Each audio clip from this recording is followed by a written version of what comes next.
من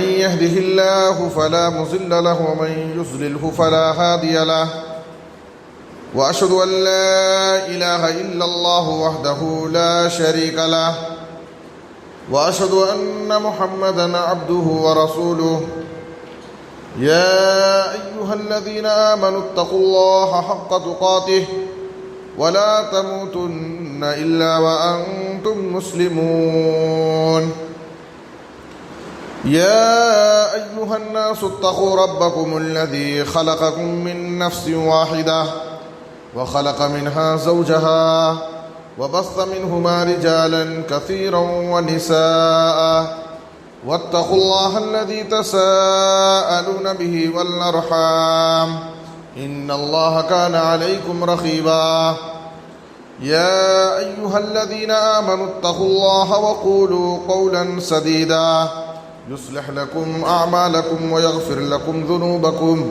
ومن يطع الله ورسوله فقد فاز فوزا عظيما أما بعد فإن خير الحديث كتاب الله وأحسن الهدي هدي محمد صلى الله عليه وسلم وشر الأمور محدثاتها وكل محدثة بدعة وكل بدعة ضلالة وكل ضلالة في النار. أعوذ بالله من الشيطان الرجيم. بسم الله الرحمن الرحيم. اليوم نختم على أفواههم وتكلمنا أيديهم وتشهد أرجلهم بما كانوا يكسبون. سبحانك لا علم لنا إلا ما علمتنا إنك أنت العليم الحكيم. رب اشرح لي صدري ويسر لي أمري واحلل عقدة من لساني يفقهوا قولي رب زدني علما. ہر قسم کی حمد و ثنا، تعریف و ستائش، بڑائی اور بزرگی، عظمت و کبریائی صرف اللہ رب العالمین کے لیے لائق اور زیبا ہے. درود و سلام ہو ہم سب کے آخری نبی جناب محمد الرسول اللہ صلی اللہ علیہ وسلم پر.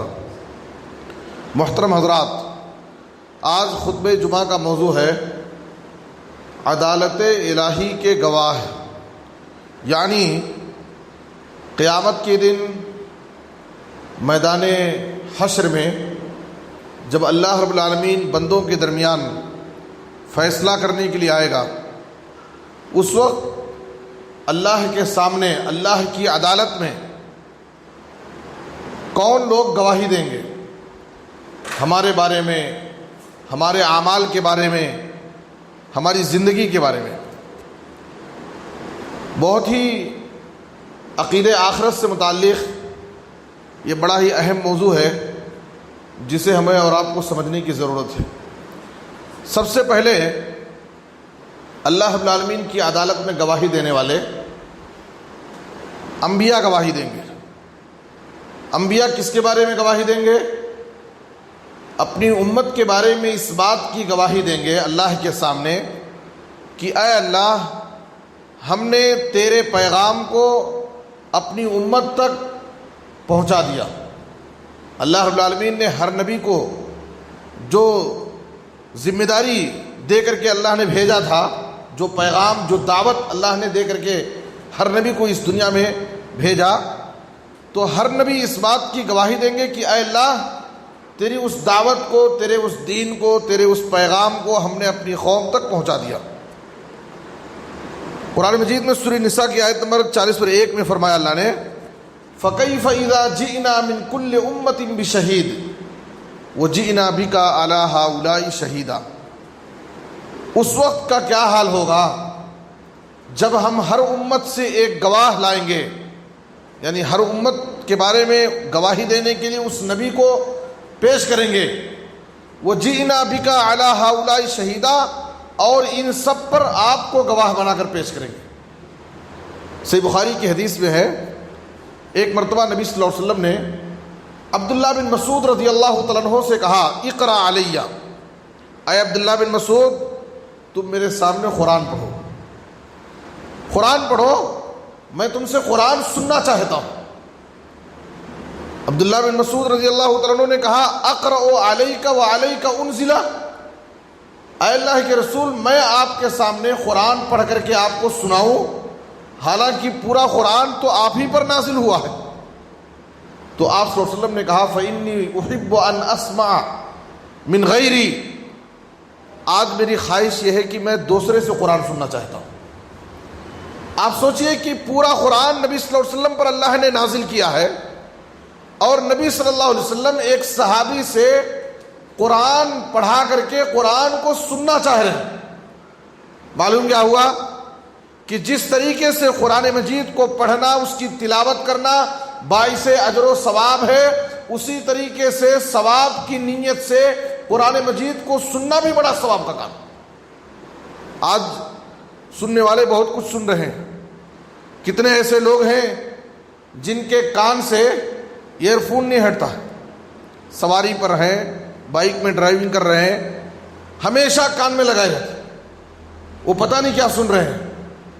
لیکن ایک مسلمان کو سننے کے لیے قرآن مجید کو ثواب کی نیت سے سننے کی کوشش کرنا چاہیے، یہ بھی ثواب کا کام۔ نبی صلی اللہ علیہ وسلم صحابی رسول سے کہہ رہے ہیں کہ تم میرے سامنے قرآن پڑھو، میں سننا چاہتا ہوں۔ تو نبی صلی اللہ علیہ وسلم کی اس خواہش پر عبداللہ بن مسعود نے سورہ نساء کی تلاوت شروع کی۔ سورہ نساء کی تلاوت کر رہے ہیں، آپ صلی اللہ علیہ وسلم سر نیچے کر کے غور سے سورہ نساء کی تلاوت سن رہے ہیں۔ جب عبداللہ بن مسعود نے یہ آیت تلاوت کی، سورہ نساء کی یہی آیت نمبر 40 فَكَيْفَ إِذَا جِئْنَا مِنْ كُلِّ أُمَّةٍ بِشَهِيدٍ وَجِئْنَا بِكَ عَلَى هَؤُلَاءِ شَهِيدًا۔ تو نبی صلی اللہ علیہ وسلم نے عبداللہ بن مسعود سے کہا حسبک الآن، اے عبداللہ بن مسعود اب بس کرو، ٹھہر جاؤ۔ آپ صلی اللہ علیہ وسلم کو اپنی ذمہ داری کا احساس ہو گیا۔ بڑا نازک مرحلہ ہوگا جب اللہ تعالیٰ کے سامنے اللہ کی عدالت میں گواہی دینے کا مسئلہ آئے گا، یہ کوئی آسان کام نہیں۔ آپ صلی اللہ علیہ وسلم اس ذمہ داری کو، اس وقت کو یاد کر کے سوچنے لگے، اور عبداللہ بن مسعود اور آپ کو کنٹرول نہیں ہوا، تو آپ نے کہا کہ اے ابن مسعود اب بس کرو۔ عبداللہ بن مسعود کہتے ہیں کہ میں تلاوت روک کر کے دیکھتا ہوں فَإِذَا عَيْنَاهُ تَذْرِفَانِ، تو آپ کی آنکھیں اشکبار ہیں، آپ کی آنکھوں سے آنسو بہ رہے تھے۔ تو یہ ہے اللہ کی عدالت میں سب سے پہلے گواہی دینے والے انبیاء ہوں گے۔ جب انبیاء گواہی دیں گے تو بعض امتیں انبیاء کی گواہی کو جھٹلانے کی کوشش کریں گے، اللہ کے سامنے انبیاء کی بات کو، انبیاء کی گواہی کو جھٹلانے کی کوشش کریں گے۔ تو اس وقت اس امت کے لوگ، اس امت کے علماء و فضلاء اور نبی صلی اللہ علیہ وسلم ان پیغمبروں کے بارے میں گواہی دیں گے جن کی امتیں ان کو جھٹلائیں گی۔ نوح علیہ السلام کو اللہ تعالیٰ بلائے گا اور ان سے سوال کرے گا حل بلغتا، اے نوح علیہ السلام کیا تم نے ہمارے پیغام کو اپنی قوم تک پہنچا دیا؟ تو وہ کہیں گے کہ اللہ ہاں میں نے تیرے پیغام کو اپنی قوم تک پہنچا دیا۔ تو قوم کے لوگ، نوح علیہ السلام کی امت کے لوگ کہیں گے ما اتانا من نذیر، ہمارے پاس تو کوئی ڈرانے والا نہیں آیا تھا۔ آپ سوچئے کہ نوح علیہ السلام اپنی قوم کو 950 سال تک دعوت دی، 950 سال ایک لمبی مدت تک اپنی قوم کو دعوت دیتے رہے، سمجھاتے رہے، اور نوح علیہ السلام کی قوم قیامت کی دن اللہ کے سامنے انکار کرے گی اور کہے گی ہمارے پاس کوئی ڈرانے والا نہیں آیا تھا۔ اس وقت اللہ تعالیٰ نوح علیہ السلام سے کہے گا کہ من یشہد لک، آپ نے اپنی قوم تک میرے پیغام کو پہنچایا، اس سلسلے میں آپ کے بارے میں گواہی کون دے گا؟ تو اس وقت نوح علیہ السلام کہیں گے محمد صلی اللہ علیہ وسلم گواہی دیں گے اور آپ کی امت گواہی دیں گے۔ اسی کو اللہ تعالیٰ نے سورہ بقرہ میں کہا وَكَذَلِكَ جَعَلْنَاكُمْ أُمَّةً وَسَطًا لِتَكُونُوا شُهَدَاءَ عَلَى النَّاسِ وَيَكُونَ الرَّسُولُ عَلَيْكُمْ شَهِيدًا۔ ظاہر ہے کہ نبی صلی اللہ علیہ وسلم اور اس امت کے لوگ دوسرے نبیوں کے بارے میں گواہی دیں گے۔ کیسے گواہی دیں گے؟ قرآن مجید کی روشنی میں، اس لیے کہ قرآن مجید میں اللہ تعالیٰ نے گزشتہ پیغمبروں کے واقعات کو ذکر کیا، تو قرآن مجید کی روشنی میں اس امت کے لوگ گواہی دیں گے کہ ہاں نوح علیہ السلام نے اپنی قوم تک اللہ کے پیغام کو پہنچایا۔ قرآن کی وجہ سے، قرآن میں پڑھ کر کے وہ اللہ کے پاس اس امت کے لوگ گواہی دیں گے۔ تو سب سے پہلی گواہی اللہ کے سامنے انبیاء کی گواہی ہوگی۔ اس کے بعد دیکھیے اللہ کے سامنے اللہ کی عدالت میں کتنے لوگ گواہی دیں گے۔ دنیا میں ایک انسان جب کوئی گناہ کرتا ہے، دیکھیے یہ سب بڑی اہم باتیں ہیں، غور سے سنیں۔ دنیا میں ایک انسان جب گناہ کرتا ہے تو گناہ کرتے وقت اسے یہ تصور ہوتا ہے کہ میں لوگوں کی نظروں سے چھپا ہوں، مجھے دیکھنے والا کوئی نہیں، میں تنہائی میں ہوں، بند کمرے میں ہوں، رات کی تاریکی اور اندھیرے میں ہوں۔ لیکن وہ اس بات کو بھول جاتا ہے کہ اگرچہ وہ بند کمرے میں ہے، تنہائی میں ہے، اندھیرے میں ہے، لوگوں کی نظروں سے چھپا ہوا ہے، لیکن کئی لوگ اس کے ساتھ لگے ہوئے ہیں، کئی لوگ اس کے ساتھ ہیں، بظاہر اس کے آس پاس میں کوئی نہیں ہے لیکن کئی لوگ اس کے ساتھ میں ہیں۔ اب دیکھیے کتنے لوگ ہیں اس کے ساتھ۔ سب سے پہلے ہمارے ساتھ، ہم میں سے ہر ایک کے ساتھ دو فرشتے ہیں، ہر ایک کے ساتھ دو فرشتے لگے ہوئے ہیں۔ ایک فرشتہ ہماری نیکیوں کو لکھتا ہے اور دوسرا فرشتہ ہمارے گناہوں کو لکھتا ہے۔ سورہ انفطار کی آیت نمبر 10 سے 12 میں اللہ نے کہا وَإِنَّ عَلَيْكُمْ لَحَافِظِينَ كِرَامًا كَاتِبِينَ يَعْلَمُونَ مَا تَفْعَلُونَ، تمہارے اوپر اللہ تعالیٰ نے فرشتوں کو نگہبان اور نگران بنا دیا ہے، جو بڑے معزز فرشتے ہیں، اور وہ فرشتے جو کچھ تم کرتے ہو اس کو لکھتے رہتے ہیں۔ اور سورہ قاف میں اللہ تعالیٰ نے اسی بات کو کہا آیت نمبر 17 اور 18 میں اِذْ يَتَلَقَّى الْمُتَلَقِّيَانِ عَنِ الْيَمِينِ وَعَنِ الشِّمَالِ قَعِيدٌ مَا يَلْفِظُ مِنْ قَوْلٍ إِلَّا لَدَيْهِ رَقِيبٌ عَتِيدٌ۔ اللہ نے کہا کہ ہر انسان کے دائیں بائیں دو فرشتے بیٹھے ہوئے ہیں، اور انسان اپنی زبان کھولتا ہے تو فوراً فرشتہ انتظار میں رہتا ہے، اس کو لکھ لیتا ہے۔ فرشتہ انتظار میں رہتا ہے اور اس کو لکھ لیتا ہے۔ اگر ہم نے اپنی زبان سے کوئی اچھی بات نکالے ہیں تو سمجھیے کہ اس پر ہم کو اچھا بدلہ ملے گا، لیکن اگر ہم نے اپنی زبان سے کوئی بری بات نکالی ہے تو قیامت کے دن ہماری اس پر گرفت ہوگی۔ تو ہم اس غلط فہمی میں نہ رہیں کہ ہم لوگوں کی نظروں سے چھپے ہوئے ہیں، بند کمرے میں ہیں، رات کی تاریکی اور تنہائی میں ہیں۔ فرشتہ ہمارے ساتھ لگا ہوا، اللہ تعالیٰ نے ہمارے ساتھ فرشتے کو مقرر کر دیا جو ہمارے ہر حرکت کو، ہر عمل کو لکھتے رہتا ہے۔ پورا ہماری زندگی کا نام اعمال پورا ریکارڈ تیار کر رہا ہوں، اور فرشتہ جو کچھ لکھتا ہے اسی کو نام اعمال کہا جاتا ہے، اور قیامت کے دن اسی نام اعمال کی روشنی میں ہمارا حساب ہوگا۔ سورہ اسراء میں اللہ تعالیٰ نے کہا اقرأ کتابک کفا بنفسک اليوم علیک حسیبا۔ اللہ تعالیٰ بندے کے نام اعمال کو، جو فرشتے ہمارے ساتھ ہمیشہ لگے ہوئے ہیں اور ہمارے ایک ایک عمل کو لکھ رہے ہیں، ہماری اس فرشتوں کے لکھے ہوئے اس کتاب زندگی کو، اس نام اعمال کو ہمارے سامنے اللہ تعالیٰ قیامت کے دن رکھ دے گا اور کہے گا اقرأ کتابک، یہ لے اپنی کتاب زندگی کو تو پڑھ لے، اپنا نام اعمال تو خود پڑھ لے اور خود سے اپنا حساب کر لے، تو کس لائق ہے، جنت میں جانے کے لائق ہے یا جہنم میں جانے کے لائق ہے۔ تیری پوری زندگی اس کتاب میں لکھی ہوئی ہے، زندگی میں تو نے کیا کچھ کیا ہے، کتنے اچھے اعمال کیا ہے، کتنے برے اعمال کیا ہے، سب کچھ اس میں لکھا ہوا۔ یہ تیری کتاب زندگی ہے، اس کو لے پڑھ لے اور تو خود سے اپنا حساب کر لے۔ اور اسی کو اللہ تعالیٰ نے سورہ کہف کی آیت نمبر 40 پر 9 میں کہا وَأُوذِيَ الْكِتَابَ فَتَرَى الْمُجْرِمِينَ مُشْفِقِينَ مِمَّا فِيهِ، نام اعمال کو بندے کے سامنے رکھ دیا جائے گا۔ بندے کے نام اعمال کو جو فرشتے ہمارے ساتھ لگے ہوئے ہیں اور جو لکھ رہے ہیں، بندے کے نام اعمال کو قیامت کے دن اس کے سامنے رکھ دیا جائے۔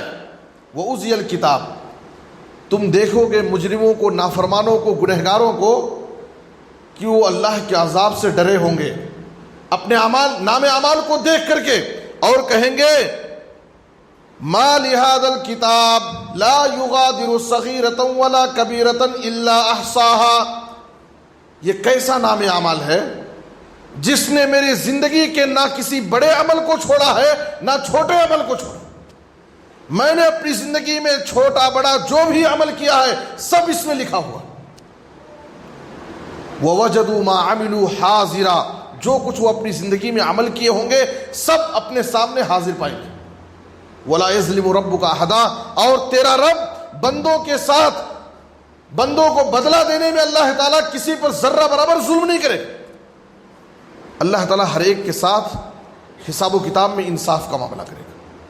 تو آپ غور کیجئے، ایک انسان گناہ کرتے وقت یہ تصور کرتا ہے، یہ سوچتا ہے کہ میں لوگوں کی نظروں سے چھپا ہوں، مجھے دیکھنے والا کوئی نہیں.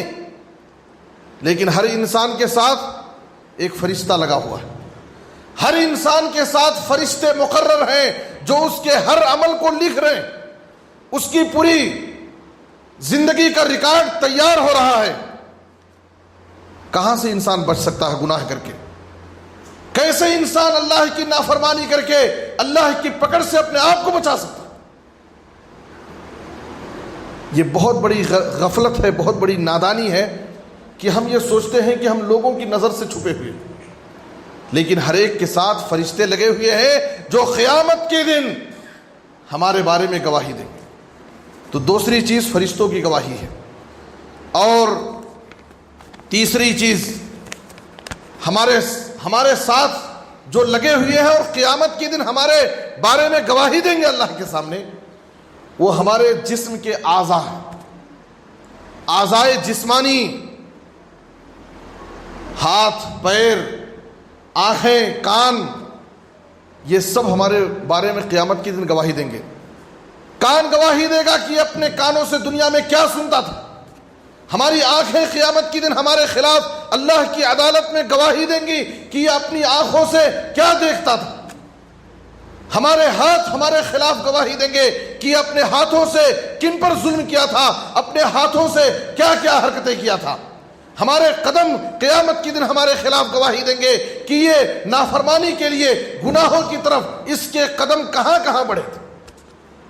اس لیے میرے بزرگ اور دوستو، ان کانوں کو استعمال کرنے سے پہلے، ان آنکھوں کو استعمال کرنے سے پہلے، ان ہاتھوں کو استعمال کرنے سے پہلے، ان پیر قدموں کو استعمال کرنے سے پہلے اس بات کو سوچ لو کہ اگر ان کا غلط استعمال ہوا کل قیامت کے دن ہمارے خلاف یہ گواہی دیں. اور اللہ تعالیٰ بندے کی زبان پر مہر لگا دے گا، سیل ڈال دے گا. دنیا میں آج ہماری زبان بات کر رہی ہے، سارے اعضاء خاموش ہیں. کل قیامت کا دن وہ ہوگا جب سارے اعضاء بات کریں گے اور زبان خاموش رہے گی. میرے بزرگ اور دوستو، انسان کیسے بچ سکتا؟ کتنی بڑی غفلت اور نادانی ہے کہ گناہ کرتے وقت انسان یہ سوچتا ہے کہ میں لوگوں کی نظروں سے چھپا ہوں، لیکن اس کے ساتھ فرشتہ لگا ہوا ہے. فرشتے سے نہیں بچ سکتا ہے.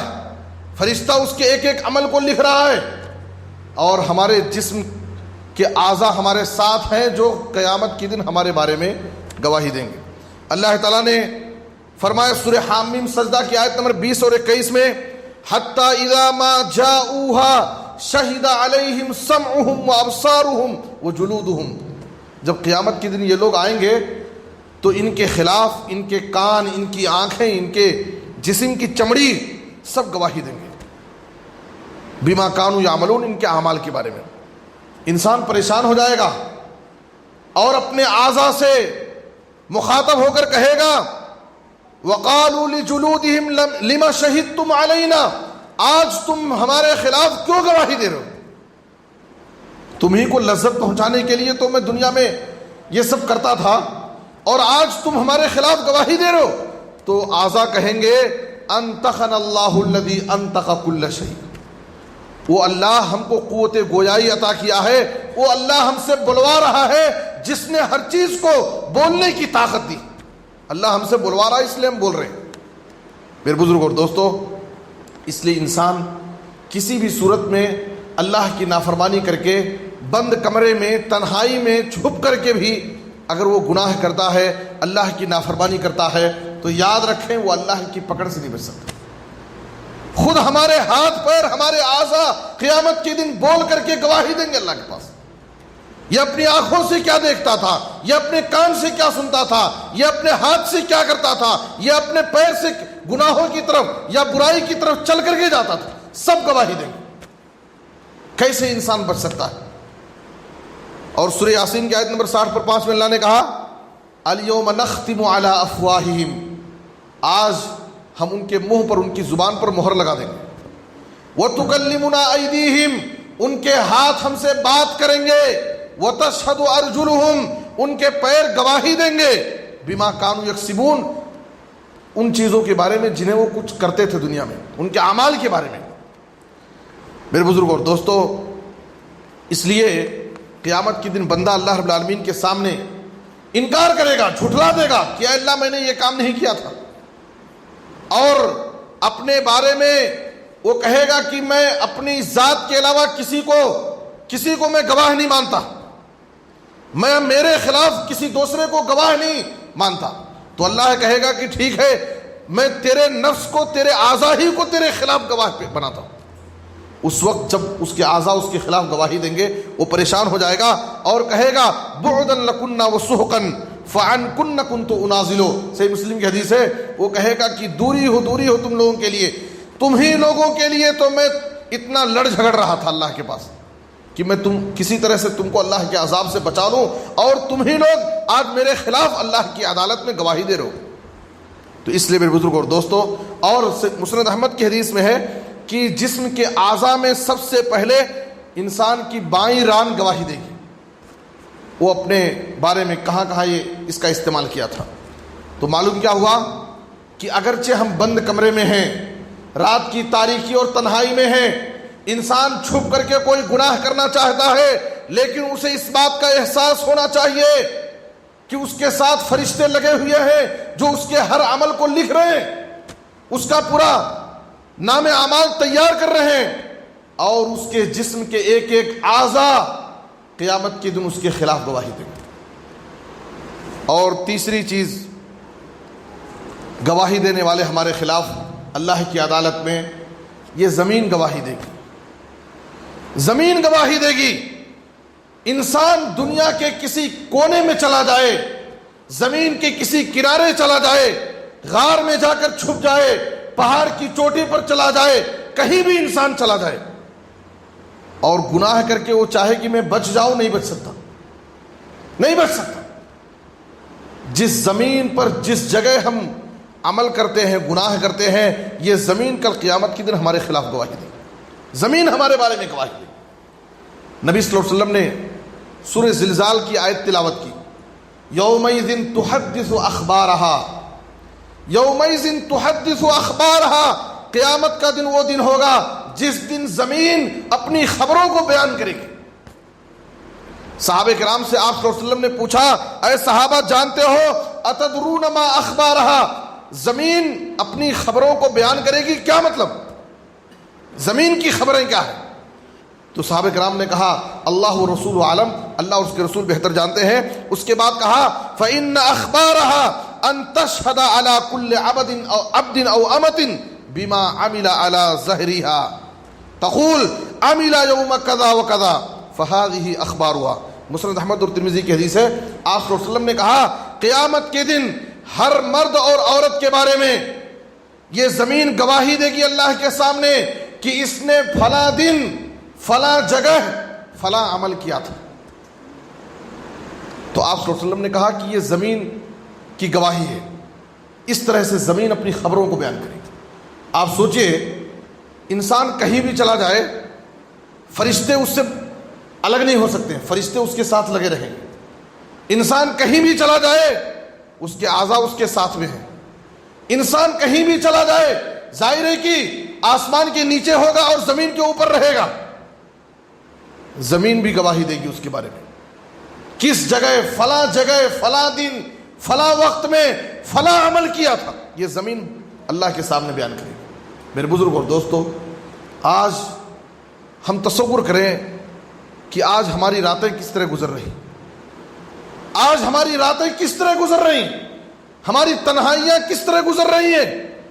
تنہائیوں میں ہم کیسے کیسے گناہ ہم سے سرزد ہو رہے ہیں، صرف اس غلط فہمی میں کہ ہم لوگوں کی نظر سے چھپے، دیکھنے والا کوئی نہیں۔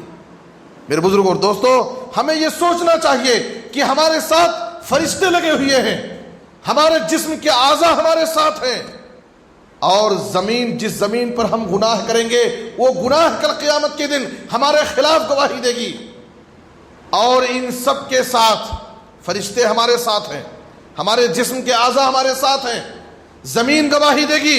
ان سب کے ساتھ سب سے بڑی چیز جو ہمیں سوچنا چاہیے کہ کوئی دیکھے یا نہ دیکھے، میں لوگوں کی نظروں سے چھپ سکتا ہوں، لیکن وہ ذات جس کے سامنے مجھے مرنے کے بعد دوبارہ زندہ کیا جائے گا، جس کی عدالت میں مجھے تنہا کھڑا ہونا ہوگا، اس رب العالمین سے میں کسی بھی طرح سے چھپ نہیں سکتا۔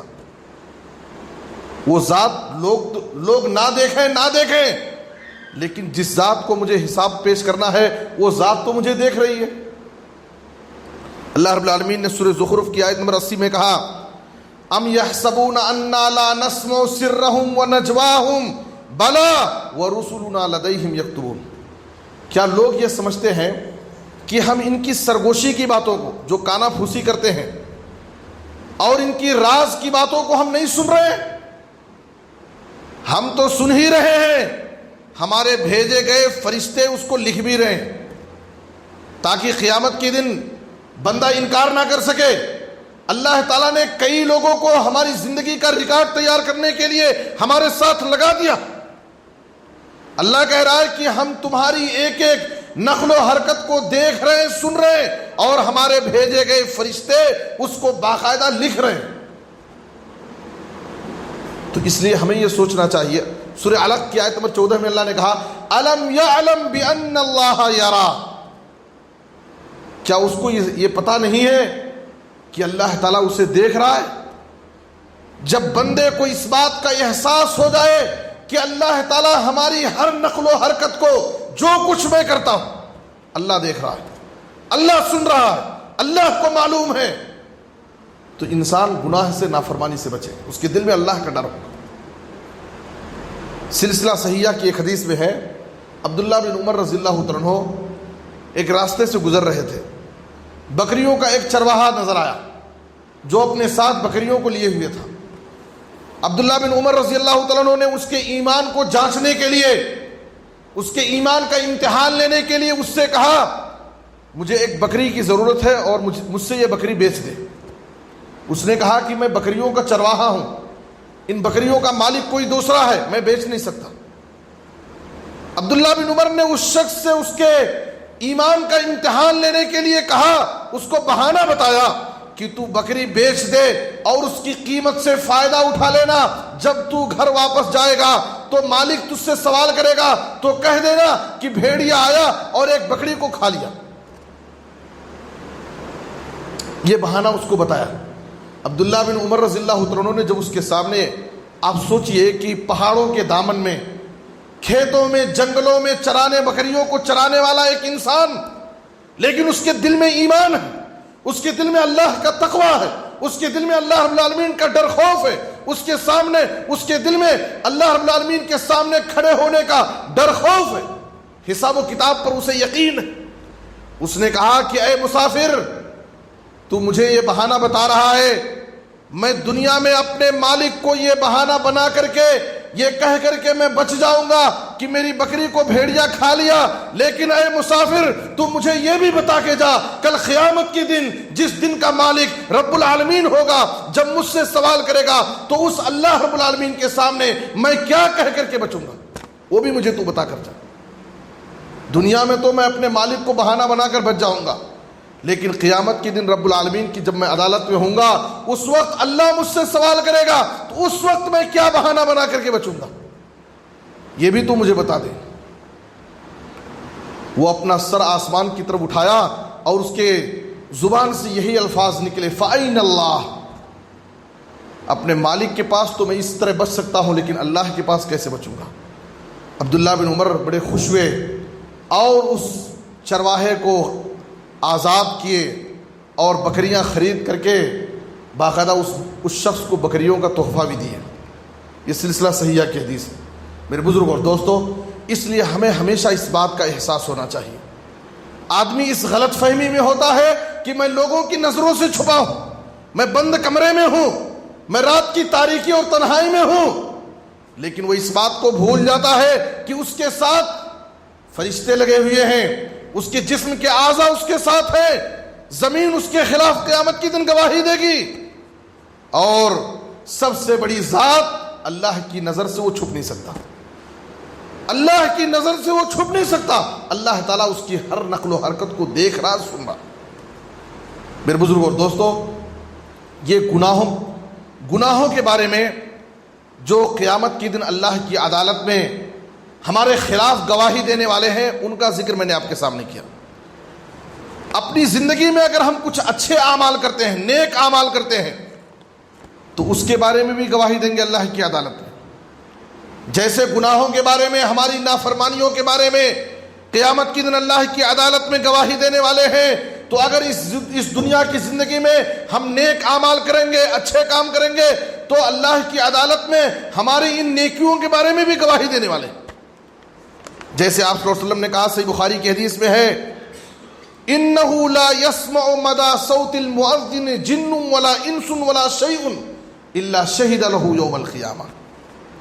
ایک مؤذن جب اذان دیتا ہے، اسی لیے نبی صلی اللہ علیہ وسلم نے کہا کہ جب آدمی کہیں کھیت میں گیا ہے، جنگل میں ہے، اور وہاں کوئی انسان نہیں ہے، کوئی آبادی نہیں ہے، اور اسے نماز وہاں پر پڑھنا ہے، تو وہاں پر بھی اذان دے. حالانکہ وہاں کوئی انسان نہیں ہے، کوئی آبادی نہیں ہے، لیکن وہاں اگر کھیت میں، باغ میں نماز پڑھنا چاہتا ہے تو وہاں بھی اذان دے کر کے نماز پڑھے. کیوں؟ اس کی فضیلت کیا ہے؟ آپ صلی اللہ علیہ وسلم نے کہا کہ مؤذن کی اذان سننے والے جتنے بھی انسان ہیں، جتنے جنات ہیں، جتنے شجر و حجر ہیں، سب قیامت کی دن اس کے بارے میں گواہی دیں گے کہ اے اللہ، یہ بندہ دن اور رات میں 5 مرتبہ تیری تکبیر، تیری بڑائی کا اعلان کرتا تھا، اللہ اکبر کی صدائیں بلند کرتا تھا. اے اللہ، یہ بندہ دن اور رات میں 5 مرتبہ ہم کو کامیابی کی طرف بلاتا تھا، کامیابی کی دعوت دیتا تھا، حی علی الصلاح، حی علی الفلاح. میرے بزرگ اور دوستو، تو ایک مؤذن کے حق میں اس کی اذان سننے والے سارے انسان، جنات، شجر و حجر سب گواہی دیں گے. بہت بڑی فضیلت. اسی لیے نبی صلی اللہ علیہ وسلم نے کہا، المؤذنون اطول الناس اعناقا یوم القیامہ. قیامت کے دن مؤذن سب سے لمبی گردن والے ہوں گے. اللہ تعالیٰ ان کے مقام کو بلند کرے گا. دنیا میں ایک مؤذن کا مقام ہو یا نہ ہو، دنیا والے کسی بھی نظر سے اس کو دیکھیں، لیکن اللہ کی نظر میں، اللہ کے نزدیک اس کا مقام بڑا اونچا ہے. تو مؤذن کے حق میں گواہی دیں گے. اسی طرح سے دوسری چیز، ہمارے نیک اعمال کے بارے میں اللہ کی عدالت میں گواہی دینے والے یہ ہماری ہاتھ کی انگلیاں ہیں. یہ ہاتھ کی انگلیاں کب گواہی دیں گی؟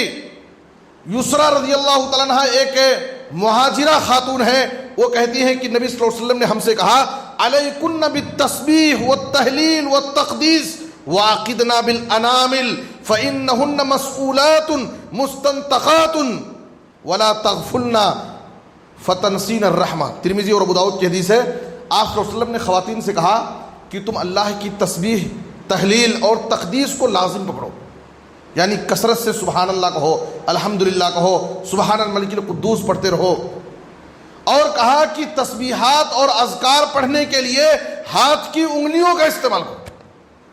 وعقدنا بالانامل، آپ نے کہا ہاتھ کی انگلیوں پر ان کو گنو شمار کرو. اور نبی صلی اللہ علیہ وسلم کے بارے میں آتا ہے، کان رسول اللہ صلی اللہ علیہ وسلم یسبح بیمینہ. آپ صلی اللہ علیہ وسلم اپنے ہاتھ کی، سیدھے ہاتھ کی انگلیوں پر آپ تسبیح پڑھتے تھے، سبحان اللہ، الحمدللہ، اللہ اکبر.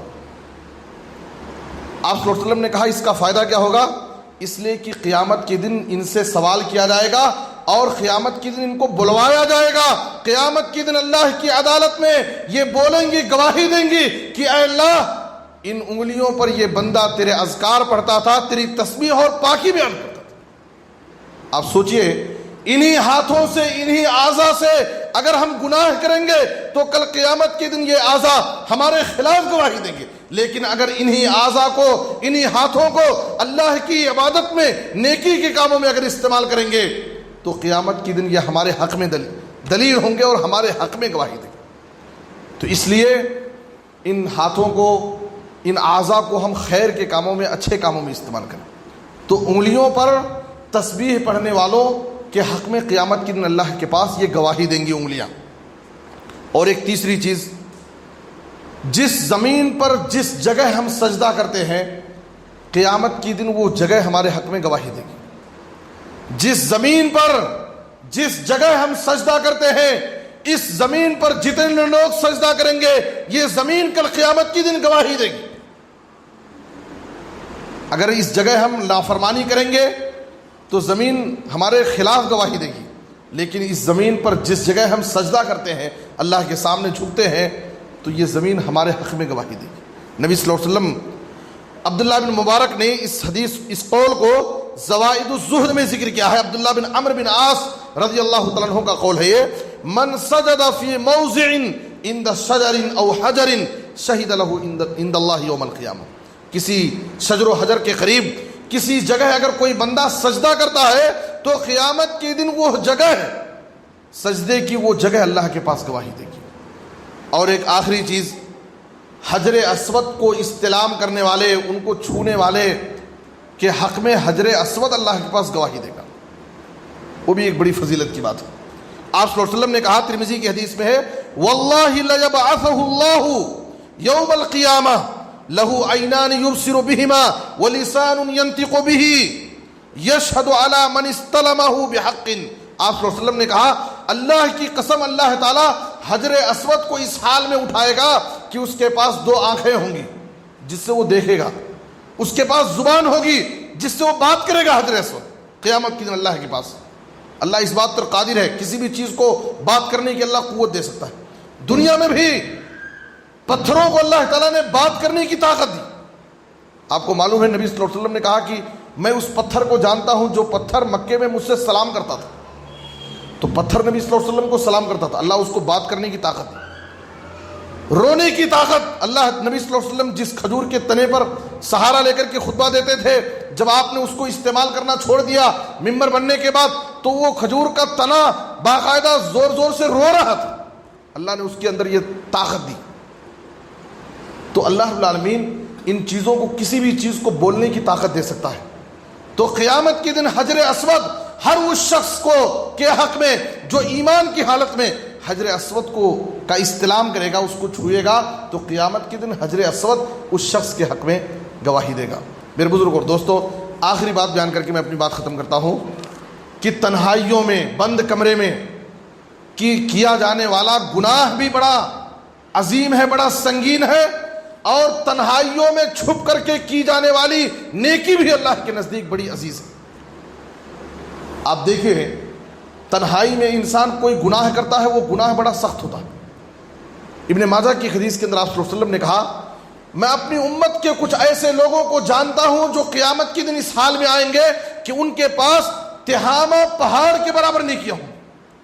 آپ سوچئے، تہامہ پہاڑ کے برابر نیکیاں ہوں گی، لیکن اللہ تعالیٰ اس کی ساری نیکیوں کو بالو کی طرح، ریت اور ذرے کی طرح، گرد و غبار کی طرح اڑا دے گا، ان کی کوئی قدر نہیں ہوگی۔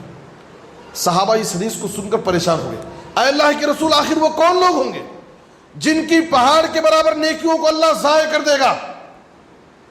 آخر ان کے اوصاف کیا ہوں گے؟ ہمیں بتائیے تاکہ ہم ان سے بچیں۔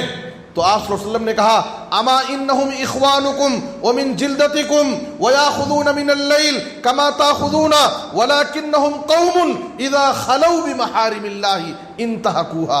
یہ وہ لوگ ہیں جو تمہاری ہی جنس سے ہیں، تمہارے ساتھ اٹھتے بیٹھتے ہیں، وہ بھی راتوں میں قیام اللیل کرتے ہیں، لیکن ان کی غلطی کیا ہے؟ جب یہ تنہائیوں میں ہوتے ہیں، اکیلے میں ہوتے ہیں، تو اللہ کی حرام کردہ چیزوں کا ارتکاب کرتے ہیں، تنہائیوں میں یہ بند کمروں میں گناہ کرتے ہیں۔ تو تنہائی میں کیا جانے والا گناہ بھی اللہ کے نزدیک بڑا سخت ہے، جو ہماری نیکیوں کو بھی برباد کر دے گا۔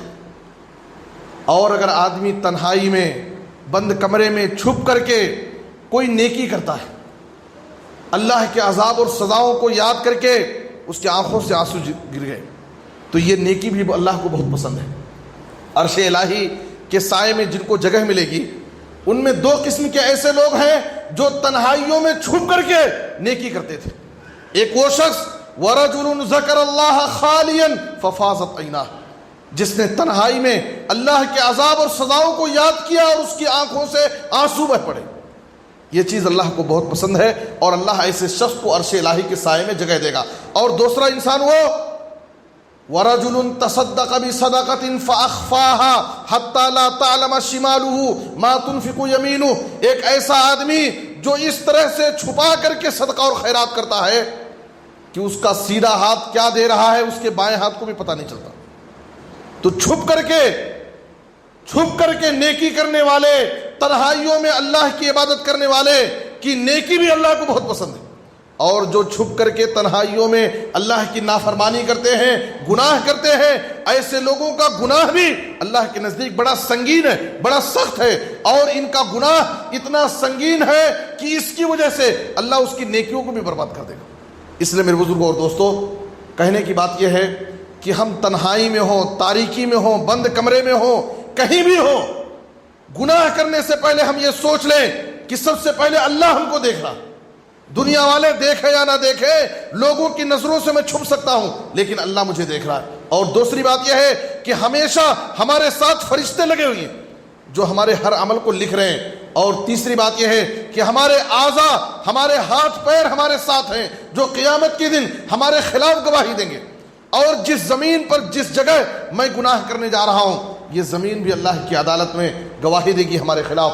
اس لیے ہمیں چاہیے دنیا میں انسان کو معلوم ہو جائے کہ فلاں جگہ کیمرہ لگا ہوا ہے، ریکارڈنگ چل رہی ہے، تو آدمی کتنا محتاط ہو جاتا ہے، اٹھنے بیٹھنے میں محتاط رہتا ہے. دنیا کے کیمرے کا ہمیں ڈر لگا ہوا ہے، لیکن اللہ رب العالمین نے ہمارے ساتھ کتنے کیمرے فٹ کر دیا، لیکن ہمیں اس بات کا خیال نہیں ہے. اور ہم بڑی جرات کے ساتھ نافرمانی کر رہے ہیں، گناہ کر رہے ہیں، اور یہ سمجھ رہے ہیں کہ اللہ ہم لوگوں کے نظر سے چھپے ہوئے ہیں. اللہ ہم سب کو نیک توفیق عطا فرمائے. اے اللہ ہمارے دلوں میں تیرا حقیقی ڈر خوف پیدا فرما. اے اللہ ہمیں دنیا اور آخرت کی سعادت نصیب فرما. اے اللہ جو باتیں کہی گئی ہیں ہمیں انہیں سمجھنے اور اوپر عمل کرنے کی توفیق دے. اے اللہ جو بھی بیمار ہیں انہیں شفا عاجل کامل عطا فرما. جو مقروض ہیں انہیں ادائیگی قرض کی کوئی آسان سبیل پیدا فرما. اے اللہ پورے عالم میں اسلام اور مسلمانوں کو عزت، ترقی اور غلبہ نصیب فرما. اے اللہ تو ہر جگہ مظلوم مسلمانوں کی حفاظت فرما، ان کی غیبی مدد فرما. اے اللہ جب تک زندہ رکھ کتاب و سنت پر عمل کرنے کی توفیق دے. جب خاتمہ ہو تو خاتمہ بالخیر، کلمہ توحید پر وفات دے. آمین تقبل یا رب العالمین. وصلی اللہ علی نبینا محمد وآلہ وصحبہ اجمعین. بارک اللہ لنا ولکم فی القرآن العظیم ونفعنی وإیاکم بالآیات والذکر الحکیم. انہ تعالی جواد کریم ملک بر رؤوف الرحیم.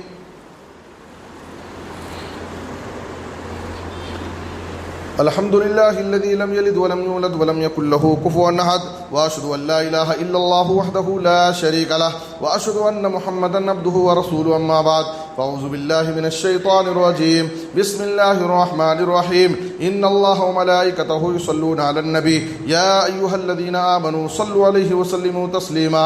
اللهم صل على محمد وعلى ال محمد